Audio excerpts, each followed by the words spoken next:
Really, really excited to have this conversation. The head coach of the Warriors Summer League team, Jacob Rubin, joins us. Mark Willard Stiles, 95.7 The Game. Glad to have you on, Coach. How you doing out there in Vegas? Mark and Alan, thanks for having me on. Yeah, man. I'm doing. We're winless in Vegas, which is eating away at us. But we're getting by, and we're having a lot of fun together. Yeah, is it really? I remember from my time just broadcasting in the minor leagues, how do you weigh winning in the Summer League versus the development of your guys? God, that's the age-old question. I think the competitor says winning's what matter, right? But the mind, the body, the brain, and the soul say we have to continue to develop these guys, right? I think at the end of the day, it's how can they get on the court to help our main guys out and our main club up, once we hopefully play through June. So it's a balancing act, understanding that, we got to find a way to put them in a position to succeed, and hopefully that helps us win. But at the same time, we can't lose sight of the vision, which is we got to try and get our guys better every single day. Coach, I think it's a good point because when you look at Summer League, a lot of these guys are playing against guys they played against in college or in the G League, and you're able to do things that you might not be able to do at the higher level. How often does it happen in a game where you might have to tell a player, hey, that's all great that you just danced on that kid, but you're not going to be able to do that, when you get to the big level? How often does that happen? And is it hard to rein guys in to say, hey, I know that you're having success doing that, but that might not be your identity when you get the call? Yeah, I think that's one of the trickiest things in Summer League, right? Especially if you can't get ahead of it. Trying to rein someone in is difficult. So for us, we just tried to let all of our guys know, myself and my staff from day one, what the expectations were, how we were going to be, who we were going to play, what kind of our non-negotiables were. So we just set the precedent that, we're going to compete at the highest level. Offensively, we're going to share the ball. That's just who we are, as a team, as you guys know. And then we're going to be great teammates. And so we just tried to set the standard from day one of who we are, how we're going to play, and how it should look for you guys to watch. And then you just hope that over time you just continue to get buy-in from the guys. And for us, it's been really simple so far. Everyone's been really great to coach.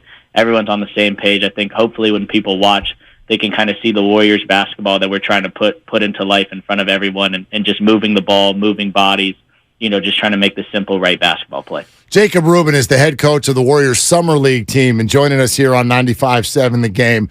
Coach, tell us about Lester Quinones. Where do you think this is going for the organization next year? Yeah, Lester is a big-time player for us. He's kind of our guy here in Summer League. He, along with Brandin, our first-round pick. So Lester's just been great for us.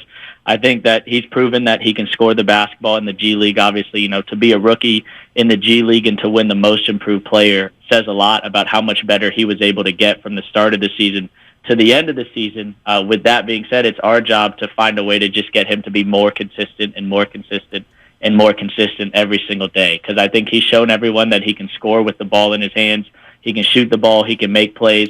But can he make the right play time and time and time and time again? And then defensively, can he make the right play time and time and time and time again? So we're challenging him, to guard the best players every game and to continue to do what he does offensively, but it's never enough, right? I think as coaches, that's one thing we're doing here with him is we're telling him how much we love and appreciate him, but letting him know it's never going to be enough because I think there's just another level that he can get to.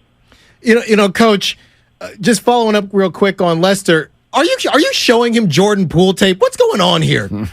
Because, but seriously, though, a lot of Dub Nation is talking about the similarities. Can you speak to, did he train with Jordan Poole? Did he kind of look up to Jordan Poole? He even wears the same wristband tape or wristband on the same wrist, I believe. Did they work out together a lot during Jordan Poole's time there? Or are we making up these similarities, or is there a real thing going on there? It's just in the air. It's just the air these young guys are breathing, the Dub Nation air. Though, there's definitely some similarities. I think both of them kind of pop off the screen with some of the stuff that they're able to do. Obviously, our staff in Santa Cruz did an incredible job with Lester this year, with our head coach, Seth Cooper, and his entire staff. They just did a good job of really bringing him along slowly but surely. Lester and JP definitely are really close, so I think they got a chance to bond when Lester came in last year and was a part of training camp with us. So those two are especially close. I know they talk and communicate all the time with one another, and over the course of last season and then this summer, they definitely had their share of workouts together. But the similarities are there, and I think Lester, he's just trying to get better every day, and JP really helped with the work ethic of, if you put the work in, 9 times out of 10 the results will show. Coach, people are looking at Podziemski, and obviously there's the injury right now to TJD, but in your words, what would you say is the goal, especially for Podziemski here? We got a first-round pick, right? He's guaranteed he's on the team. What's the goal during Summer League for him? Yeah, he's, I go BP, I save myself. I good move. Do the pronunciation. The goal with him is how do we find a way to get him to improve from an individual perspective while at the same time improving in the ways we need for him to be ready to be on the court with us, right? So obviously, we want to see BP playing in pick and roll, and we want to see him making reads, but we also understand that we have Steph Curry and we have Chris Paul and we have Draymond Green and Klay Thompson, and down the line, right, we have all these guys who can make plays with the ball in their hand, right? So I think a big thing for us is let's put him in positions where he's going to see the reads and he's going to be able to make the correct decision time after time again, where he's able to then play off of some of our other guys who are more than likely going to have the ball in their hands. So that's the balancing act, is making sure that, we get him from a team perspective where we want him to be, while also at the same time challenging him individually to kind of grow with his game. Coach, because of the success that the Warriors have had, Dub Nation is very intelligent when it comes to cap space and all of that, and we understand that Dub Nation doesn't have the amount of money, say, as what the Houston Rockets did going into free agency and things like that. So you want to build from within. So now, as a fan base, everybody's paying so much attention to these guys. And we already talked about Lester. Let's go to Guis Santos, who's another guy who a lot of people are wondering, could he get a two-way? Looks like he's put on some pounds in a good way. He's looking real yoked and things like that. Can you speak to what Dub Nation should look for when he's on the court, and are you seeing and what you're seeing from him as well? Yeah, I think you mentioned it with Guy. Like, it started with the ability for him to just get his body to that next level. When we had him last year in Summer League compared to where he is now, he's just a different animal, right? And so with him, what you see is someone who can play with the ball in their hands, and he can score and he can facilitate, right? He's kind of one of those bigger wings who can play with the ball, and he can really get downhill, right? He's great using his body. He's great with his angles. You guys have already seen in Summer League so far, he's had a couple of post-ups. He has a couple times where he drives, and he's able to create angles and spin and up and unders and all that stuff. But also, he's a really good passer.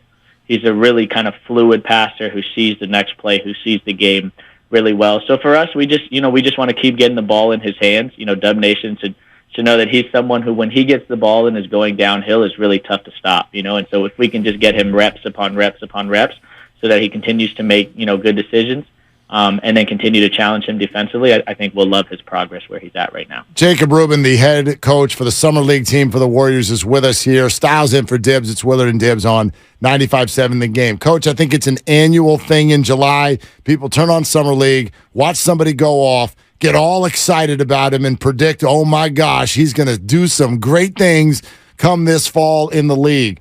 What would you say about that? When someone shows out in Summer League, that means what in terms of a reference point for playing in the actual league? Great question. The first thing it means is it's in there somewhere in that basketball player, right? Summer League is no joke. These guys are fighting for their livelihood, right? They're fighting to impress for whatever that next job is. I think a lot of people who don't know Summer League don't understand it's difficult. It's tough basketball. It's grinded out.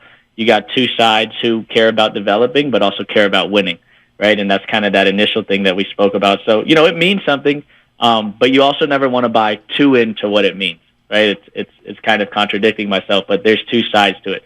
If you do something, it lets us know, hey, this guy's really capable of scoring or of passing or of shooting or whatever, but at the same time understand that you got to be able to show that you can do it time and time again in the league to be able to have success. So, Coach, you're saying that obviously the Summer League Warriors are winless. Does that mean we're out, no chance at the Summer League ring? I wanted the Summer League ring. I wanted to see it. Well, look, I'm not going to take a total winless on my record. We got our second game. We got our first win in Sacramento. That's right. In the California Classic. Okay, so I'm taking that with me until the end. But I think, we'll see what happens. I think we gotta keep playing the right way, and if we win some games, who knows what will happen. But I think I love the way our guys are playing. We're really sharing it. For anyone who tunes in, you can kind of see the energy that's popping with the ball, and our bench is into it. And I don't know. We'll see about the ring, but there's a bigger ring that's at stake for us in June that we're trying to get also. No doubt about it. Hey, by the way, mentioning the other pick, Trace Jackson Davis. What is the update on him? Any chance we see him in the summer league? I hope. The update is he's getting better. He's definitely getting better. He's progressing with his sore hamstring.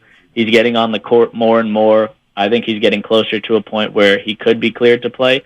So it's just a day-by-day thing right now. Let's see. He gets his on-court work in. Let's see how the body responds the next day. Then he'll get his on-court work in. Let's see how his body responds the next day.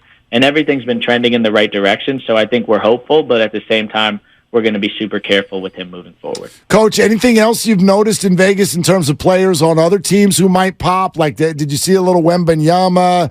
Like who else? I mean, James Wiseman is even out there playing. Like, anybody else catch your eye? No one. I think everyone was kind of caught up in the Wembanyama, Brandon Miller game. But honestly, we've had our hands full with our guys. We're trying to stay focused. So I think it's fun for everyone to check in, and I think normally I would be watching a lot more of the games live and being there, but we're all hands on deck right now with our guys trying to prepare them, for everything. And we have Dallas tomorrow. We're really excited to go after them. All right, well, get that win counter going, and we hope also that we see TJD. We're looking forward to all of it. And Coach, thank you so much for spending a little time with us. Appreciate you guys having me on. Have a good one, fellas. Okay, there it is. Jacob Rubin, the head coach of the Warriors Summer League team.